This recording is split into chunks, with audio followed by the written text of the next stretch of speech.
memperkenalkan diri. Perkenalkan, nama saya Susi Handayani, nama saya Kisah Indah Laulin, nama saya Dinda Hirani Siregar, nama saya Nurainun Harahap, Nama saya Hotman Manado. Saksikan video dari kami. Dadah!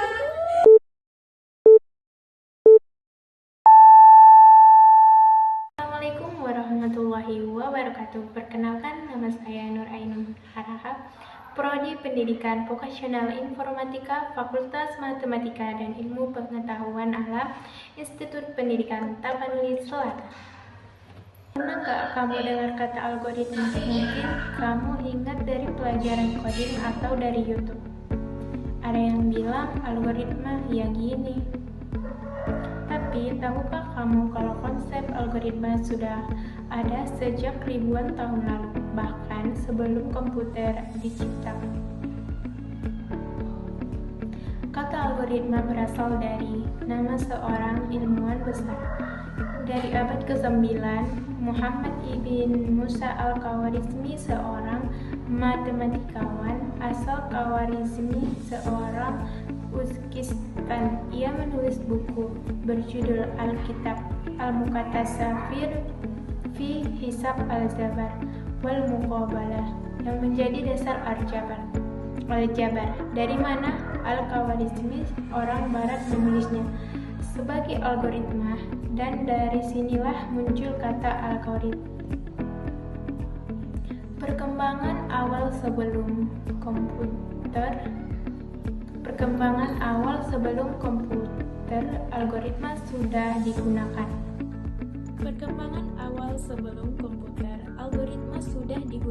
Oleh banyak matematikawan.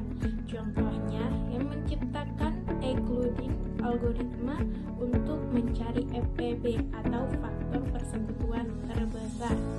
Nah, salah satu algoritma tertua di dunia dari abad ke-3.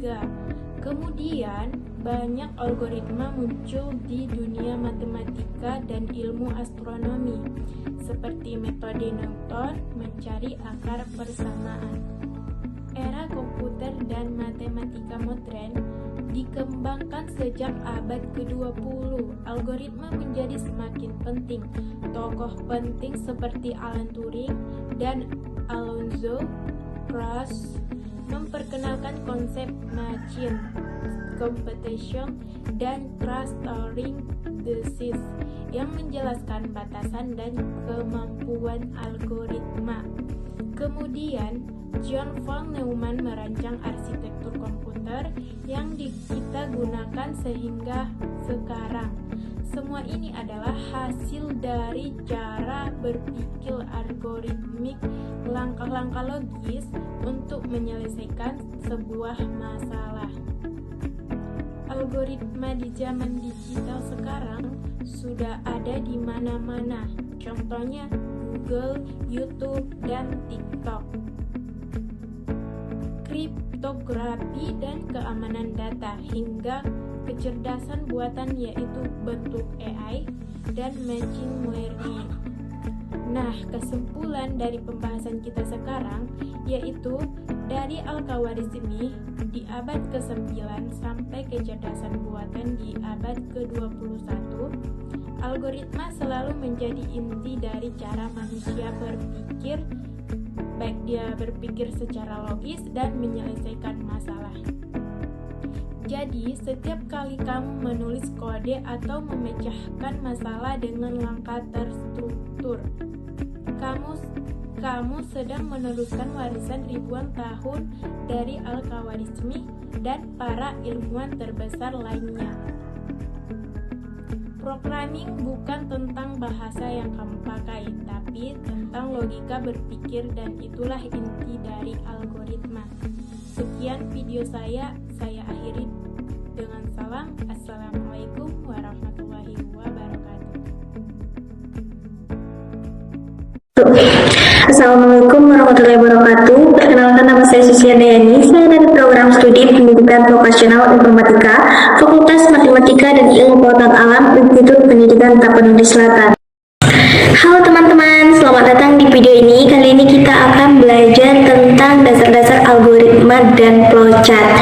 dua konsep penting dalam dunia program dan pemecahan masalah. Di video ini kita akan belajar tidak hanya tentang teori algoritma dan flowchart saja, tapi juga ada contoh kasus nyata mulai dari algoritma deskriptif, flowchart hingga implementasi dalam kode Pascal. Jadi pastikan kalian menyimak sampai akhir ya. Saya rasa teman-teman sudah tidak asing dengan kata algoritma.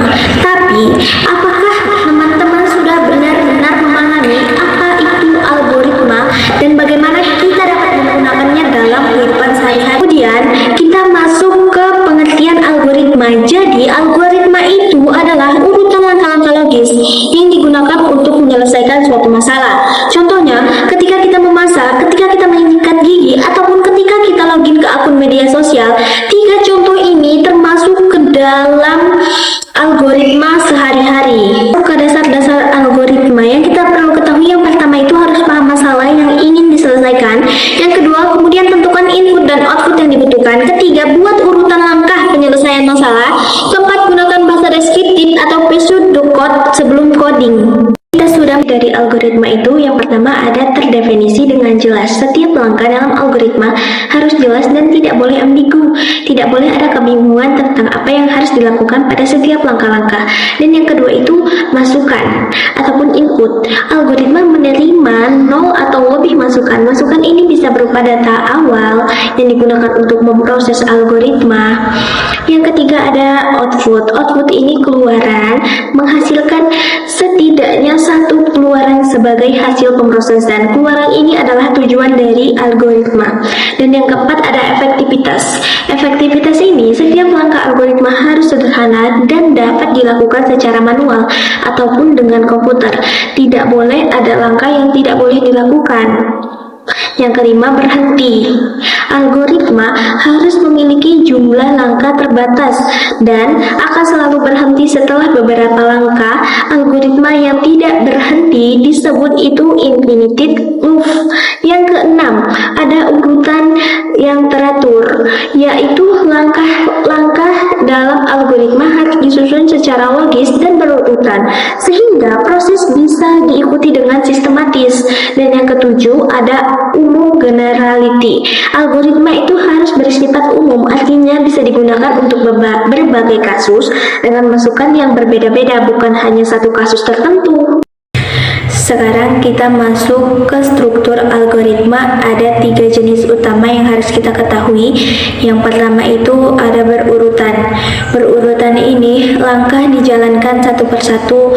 Contohnya ketika kita bangun, mandi, sarapan, pergi sekolah. Kesemua itu adalah langkah yang harus kita berurutan. Yang kedua itu ada percabangan. Kalau percabangan di sini ada kondisi yang menentukan jalur mana yang diambil. Contohnya jika hujan bawa payung ataupun tidak bawa payung, percabangannya biasanya ditunjukkan dengan simbol decision di flowchart. Kemudian ada perulangan. Kalau perulangan ini dia langkah diulang sampai kondisi tertentu terpenuhi. Contohnya menghitung angka 1 sampai 10 ataupun menyalakan lampu otomatis mati ataupun meminta input sampai benar. Kemudian kita akan membahas tipe data algoritma. Biasanya memproses data. Nah, data ini memiliki tipe data, beberapa tipe data dasar. Yang pertama itu biasanya integer, string, boolean. Bahas tentang pengertian algoritma dan dasar-dasarnya. Sekarang kita akan membahas tentang pengertian flowchart dan dasar-dasar dari flowchart itu apa saja. Flowchart itu adalah representasi visual dari algoritma. Ada beberapa simbol penting yang harus kita ketahui. Yang pertama itu ada oval. Oval ini digunakan untuk di awal atau di akhir proses. Yang kedua ada persegi panjang. Persegi panjang ini digunakan untuk proses ataupun perintah. Yang ketiga ada belah ketupat. Belah ketupat ini keputusan atau kondisi. Sedangkan panah itu aliran proses. Bisa kita lihat dari gambar ini. Di gambar ini itu simbol-simbol dari flowchart. Ada terminator, ada proses, ada dokumen, ada decision, ada data, dan yang lain-lain. Kemudian di sini ada kayak manfaat dari flowchart itu. Yang pertama itu kita memudahkan pemahaman alur algoritma, dan yang kedua itu membantu merancang pemrograman sebelum coding. Yang ketiga itu menemukan kesalahan logika lebih awal. Kemudian membuat algoritma dan flowchart, yang pertama itu harus kita tulis dulu langkah secara logis dan runtut. Yang kedua itu gunakan simbol flowchart yang tepat. Yang ketiga, pastikan input dan outputnya itu sesuai. Kemudian di algoritma juga ada penulisan nama variabel. Yang pertama itu ada nama harus dimulai dengan huruf alfabet, tidak boleh dimulai angka, spasi, atau karakter khusus lainnya. Yang kedua itu huruf besar atau huruf kecil tidak dibedakan. Dan yang ketiga itu karakter penyusunan nama huruf alfabet, angka, underscore. Yang kemudian nomor 4 tidak boleh mengandung operator aritmatika, operator relasional, tanda baca. Dan yang kelima ada karakter tidak boleh dipisah dengan spasi, panjang nama tidak dibatasi. Di sini saya akan membuat satu contoh kasus. Contoh kasusnya itu judulnya menentukan bilangan terbesar. Jadi ini bentuk dari algoritma deskriptif yang berjudul menentukan bilangannya terbesar. Di samping saya juga ada gambar dari flowchartnya. Jadi sebelumnya di sini saya sudah membuatkan contoh algoritma dasar dan bentuk flowchart, dan juga ada dari bentuk Pascalnya. Teman-teman boleh coba. Nah, setelah kita memahami apa itu algoritma dan flowchart, sekarang kita akan belajar cara menulis langkah-langkah logika itu dalam bentuk teks struktur. Metode yang disebut juga dengan pseudocode. Flowchart itu adalah seperti peta langkah-langkah, sedangkan pseudocode itu berikut adalah resep tertulis dari peta tersebut. Dengan pseudocode, kita bisa menulis algoritma menggunakan bahasa manusia yang mudah dimengerti, tapi tetap terstruktur. Seperti kode program, selain pseudocode, ada juga yang disebut dengan algoritma linear. Jadi, pengertian dari pseudocode itu cara menulis dalam bahasa manusia secara struktur.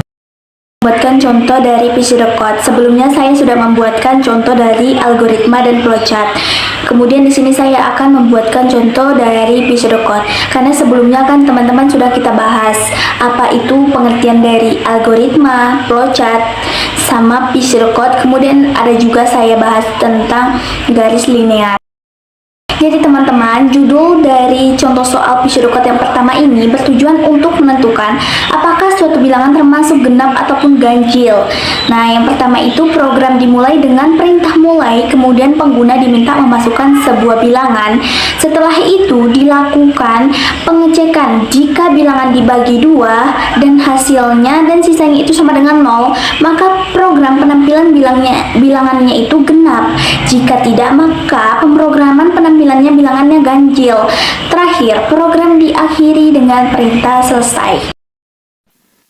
Kemudian di contoh kedua pseudocode ini, pada pseudocode ini program digunakan untuk menentukan apakah seseorang siswa lulus ataupun tidak. Pertama, program dimulai, lalu kita memasukkan nilai siswa, kemudian terdapat kondisi, yaitu jika nilai lebih besar atau sama dengan 75, maka program akan menampilkan tulisan lulus. Namun, jika nilai kurang dari 75, maka program akan menampilkan tidak lulus. Setelah itu, program selesai. Jadi teman-teman, sebenarnya pseudocode ini ditulis dengan gaya sederhana agar mudah dipahami dan tidak terkait pada bahasa pemrograman tertentu.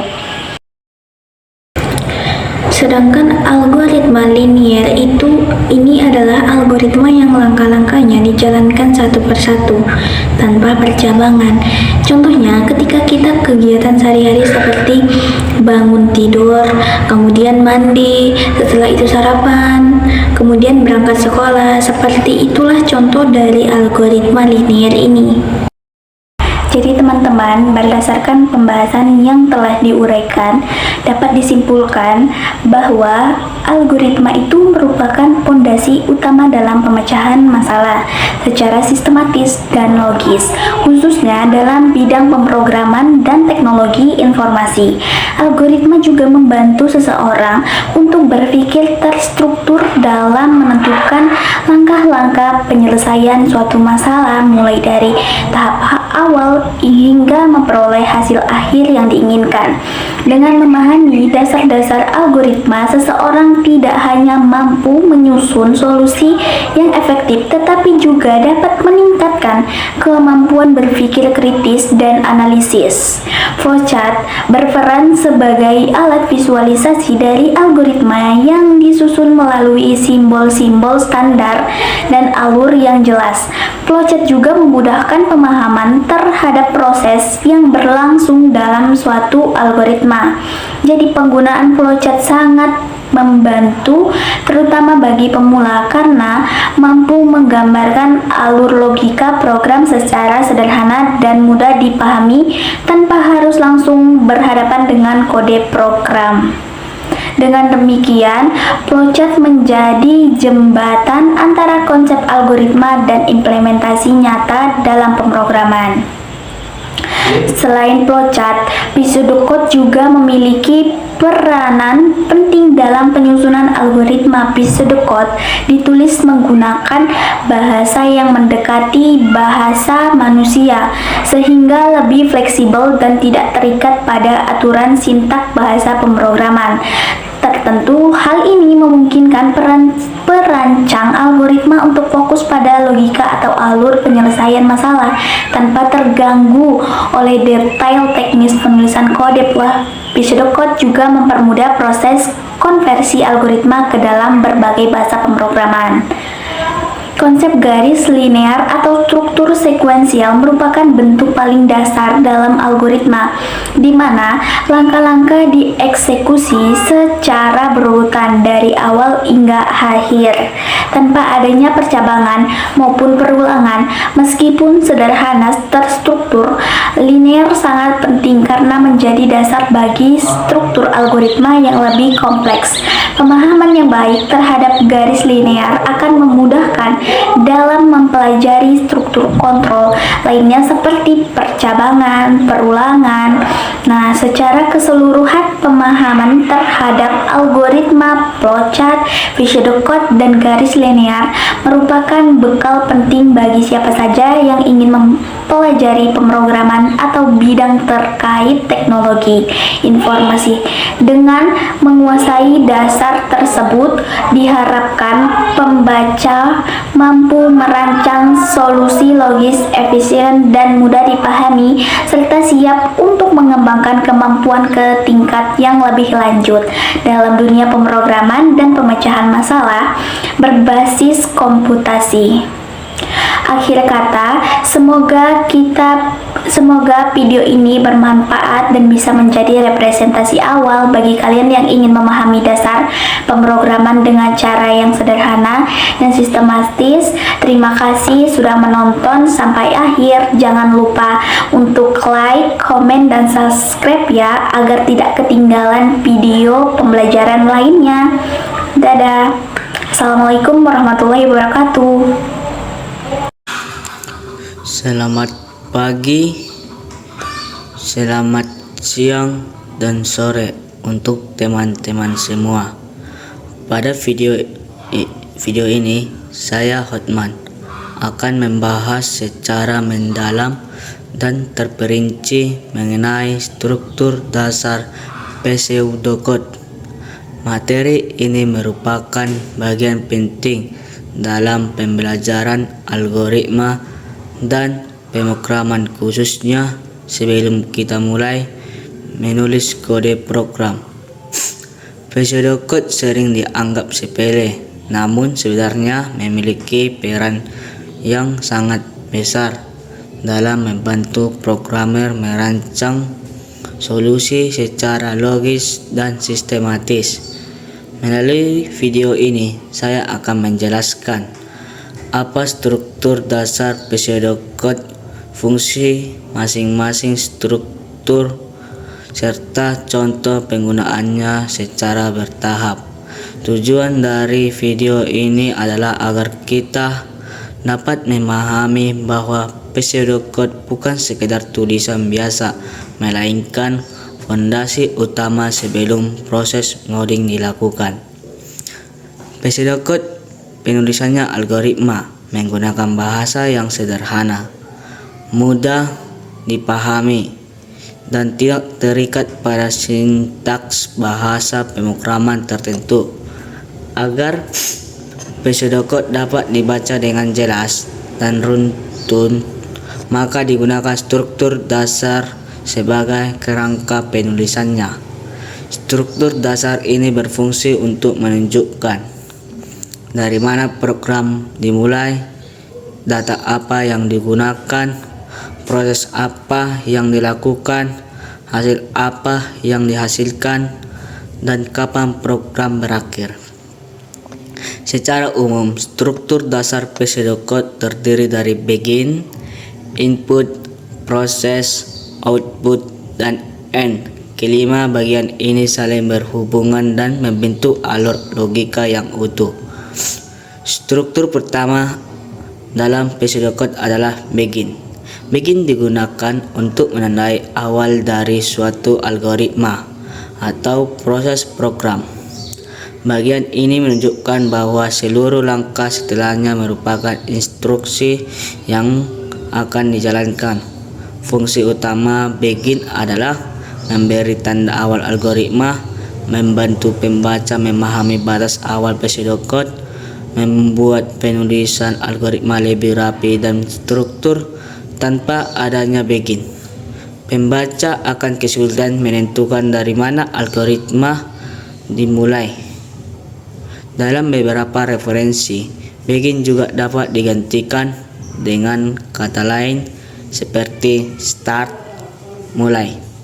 Namun, meskipun istilahnya berbeda, maknanya tetap sama, yaitu awal dari algoritma. Input data masukan program. Struktur selanjutnya adalah input. Input digunakan untuk menerima data atau nilai yang akan diproses oleh program. Data ini biasanya dimasukkan oleh pengguna, baik berupa angka, teks, maupun simbol tertentu. Fungsi input antara lain menyediakan data awal yang dibutuhkan program, menentukan variabel yang akan digunakan, menjadi dasar dari proses pengolahan data. Contoh penggunaan input dalam kehidupan nyata adalah ketika kita mengisi nilai ujian, jumlah barang, nama pengguna, umur. Dalam pseudocode, input ditulis secara jelas agar pembaca mengetahui data apa saja yang dibutuhkan program sebelum berjalan. Tanpa input yang jelas, algoritma menjadi tidak lengkap dan hasil yang diperoleh bisa tidak sesuai. Proses inti logika program. Bagian proses merupakan bagian paling penting dalam struktur dasar pseudocode. Disinilah seluruh logika dan pemecahan masalah dilakukan. Pada bagian proses, data yang sudah diterima melalui input akan diolah sesuai dengan tujuan program. Proses ini dapat berupa perhitungan matematika, pengambilan keputusan, perulangan instruksi. Contoh, proses perhitungan: menghitung total harga dari jumlah dan harga satuan. Contoh proses pengembalian keputusan: menentukan apakah seorang siswa lulus atau tidak berdasarkan nilai. Contoh proses perulangan: menampilkan angka 1 sampai 10 secara berulang. Bagian proses harus ditulis dengan urutan yang logis, karena kesalahan kecil pada logika dapat menyebabkan program tidak berjalan dengan benar. Oleh karena itu, pseudocode sangat membantu programmer untuk memeriksa logika program sebelum masuk ke tahap ngoding. Output. Setelah proses dilakukan, struktur berikutnya adalah output. Output digunakan untuk menampilkan hasil dari proses yang telah dilakukan oleh program. Hasil ini dapat berupa angka, teks, informasi tertentu. Fungsi output adalah menyampaikan hasil kepada pengguna, menunjukkan tujuan dari algoritma, membuktikan bahwa proses telah berjalan dengan benar. Tanpa output, pengguna tidak akan mengetahui apakah program berhasil atau tidak. Oleh karena itu, output merupakan bagian yang tidak terpisahkan dari struktur pseudocode. N. Penanda akhir. Struktur terakhir dalam pseudocode adalah N. N digunakan untuk menandai akhir dari algoritma atau program. Bagian ini menunjukkan bahwa semua instruksi telah dijalankan dan tidak ada proses lanjutan. Fungsi N adalah menutup algoritma, menjelaskan batas akhir pseudocode, membantu pembaca memahami bahwa program telah selesai, seperti begin. N juga dapat diganti dengan istilah lain seperti stop atau selesai, namun maknanya tetap sama. Contoh struktur dasar. Sebagai contoh berikut adalah pseudocode sederhana dengan struktur dasar lengkap. Program dimulai dengan begin. Program menerima dua data melalui input. Kemudian data tersebut diproses dengan operasi penjumlahan. Hasil penjumlahan ditampilkan melalui output dan program diakhiri dengan N. Contoh ini menunjukkan bahwa struktur dasar pseudocode membantu menyusun alur program secara jelas, teratur, dan mudah dipahami. Sebagai kesimpulan, struktur dasar pseudocode merupakan fondasi utama dalam penulisan algoritma. Dengan memahami dan menerapkan begin, input, proses, output, dan end, program dapat merancang program yang lebih struktur dan minim kesalahan. Menulis pseudocode sebelum ngoding bukanlah langkah tambahan, melainkan langkah penting untuk menghasilkan program yang baik. Tujuan pseudocode. Pseudocode memiliki tujuan utama sebagai alat bantu perancangan algoritma sebelum algoritma tersebut diimplementasikan ke dalam bahasa pemrograman tertentu. Dengan pseudocode, proses berpikir dan penyusunan logika program dapat dilakukan secara sistematis dan terarah. Secara lebih rinci, tujuan pseudocode adalah sebagai berikut. 1. Membantu merancang logika program. Tujuan utama pseudocode adalah membantu programmer menyusun logika program dengan jelas. Sebelum menulis kode, programmer dapat menuangkan ide dan alur pemecahan masalah dalam bentuk langkah-langkah sederhana. Dengan demikian, fokus utama berada pada cara menyelesaikan masalah, bukan pada aturan sintaks bahasa pemrograman. 2. Menjadi jembatan antara algoritma dan kode program. Pseudocode berfungsi sebagai penghubung antara algoritma dan kode program. Algoritma dan kode program yang masih bersifat konsep dapat diubah menjadi pseudocode, lalu diterjemahkan ke dalam bahasa pemrograman apapun. Hal ini memudahkan programmer untuk mengimplementasikan algoritma ke berbagai bahasa pemrograman tanpa harus mengubah logika dasarnya.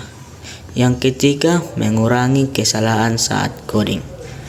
Dengan adanya pseudocode, kesalahan logika dapat diketahui lebih awal sebelum proses coding dimulai.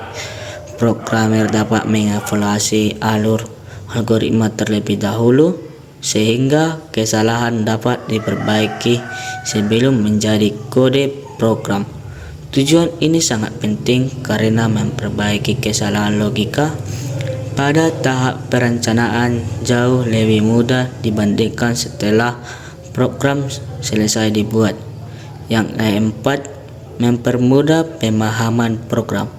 Pseudocode ditulis menggunakan bahasa sederhana yang mudah dipahami. Tujuannya adalah agar algoritma dapat dipahami tidak hanya oleh pembuat program, tetapi juga orang lain seperti dosen, teman satu tim, atau pengembangan lainnya.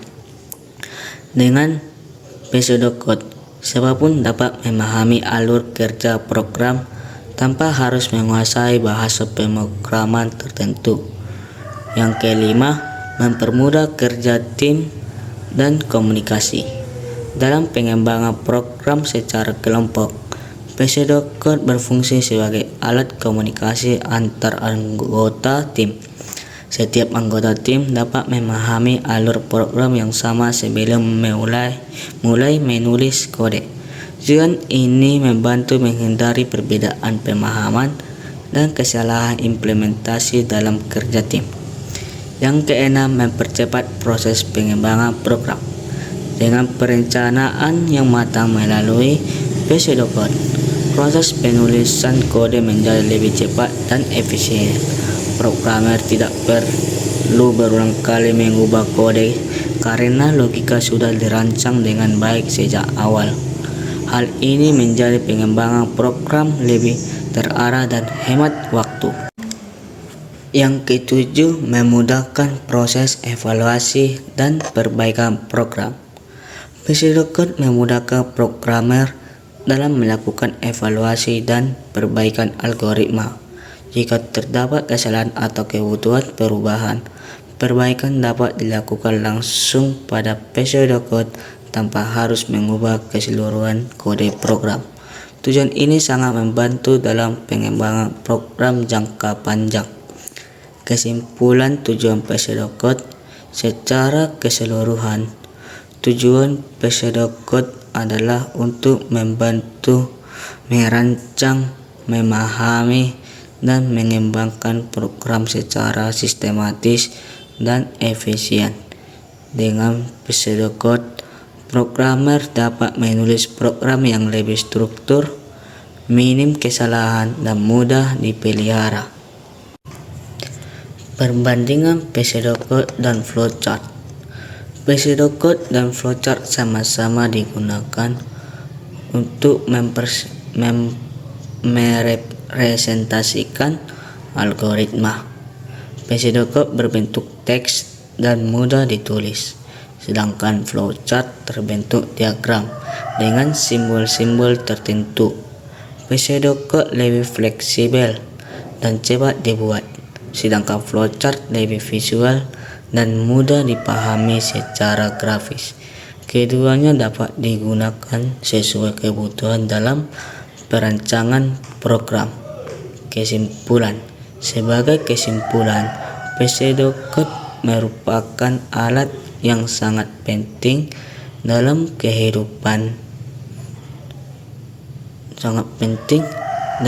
dunia programan.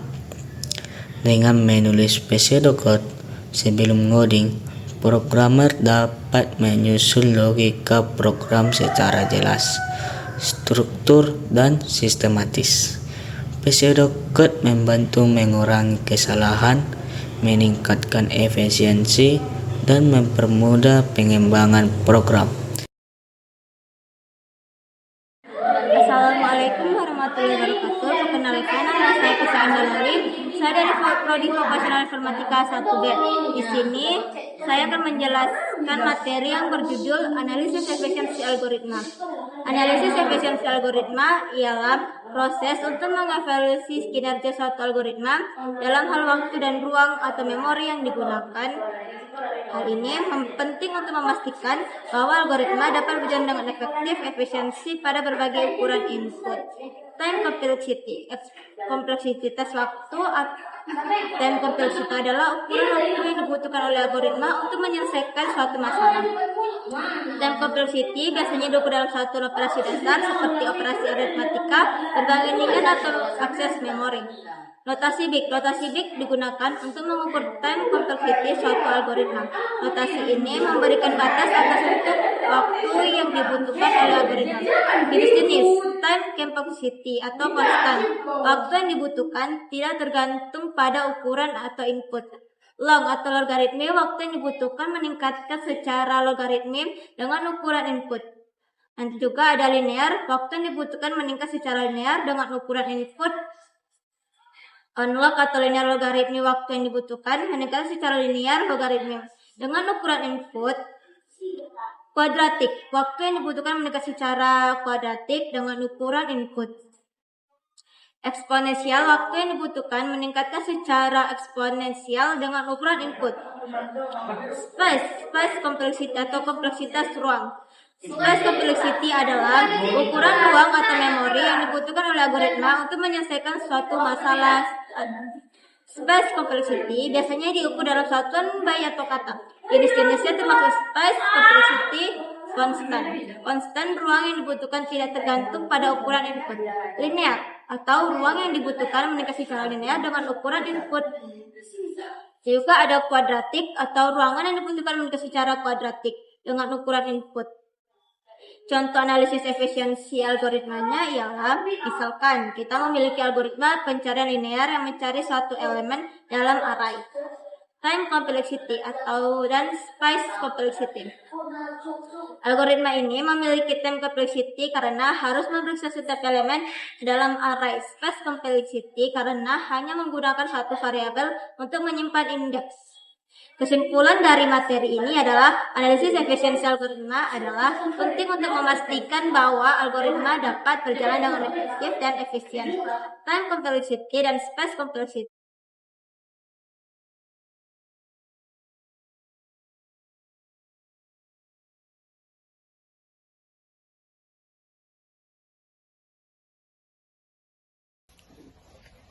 Hai, Assalamualaikum warahmatullahi wabarakatuh. Perkenalkan, nama saya Dinda Hairani Siregar. Saya dari Prodi Vokasional Informatika kelas 1B semester 1. Di sini saya akan menjelaskan atau membuat tugas proyek yaitu yang berjudul Algoritma dan Pemrograman disusun untuk pemahaman dasar logika komputer dan bahasa pemrograman. Baik, terlebih dahulu di sini saya akan menjelaskan apa itu algoritma. Algoritma adalah langkah-langkah sistematis untuk menyelesaikan masalah atau mencapai tujuan. Algoritma dapat berupa prosedur, rumus, atau instruksi yang jelas dan struktur untuk memecahkan suatu masalah atau mencapai hasil yang diinginkan. Contoh algoritma mencari angka maksimum, yaitu dimulai dari angka pertama, anggap itu angka terbesar, bandingkan dengan angka berikutnya. Jika lebih besar, ganti angka terbesar. Jika tidak, lanjut ke angka berikutnya. Lakukan sampai habis, hasilnya adalah angka terbesar. Contoh yaitu 35182.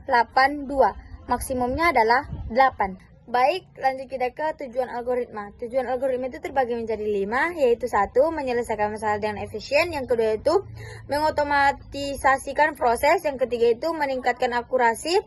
Yang keempat itu menghemat waktu dan sumber daya, dan yang kelima itu adalah mempermudah pengambilan keputusan. Baik, setelah kita menjelaskan apa itu tujuan algoritma, sekarang kita masuk ke ciri-ciri algoritma. Ciri-ciri algoritma itu yaitu adalah tepat, yaitu langkah-langkah jelas dan tidak ambigu. Yang kedua itu efektif, dapat menyelesaikan masalah dengan hasil dan diharapkan. Yang ketiga itu efisien, menggunakan sumber daya minimal. Dan yang keempat itu terstruktur, langkah-langkah teokranisasi dengan baik. Dan yang kelima itu adalah bersifat umum, dapat diterapkan pada berbagai situasi. Kelemahan algoritma yaitu 1. Sulit dipahami kalau tidak terstruktur. Yang kedua itu tidak fleksibel kalau terlalu spesifik. Dan yang ketiga itu error kalau ada langkah yang salah. Dan yang keempat itu tidak efisien kalau tidak dioptimalkan. Kekurangan algoritma: kompleksitas tinggi, buat masalah rumit. Yang kedua itu sulit diterjemahkan ke kode kalau tidak jelas. Yang ketiga itu butuh waktu lama buat debugging. Yang keempat itu tidak selalu optimal untuk semua kasus. Cara mengatasi apabila terjadi permasalahan di algoritma.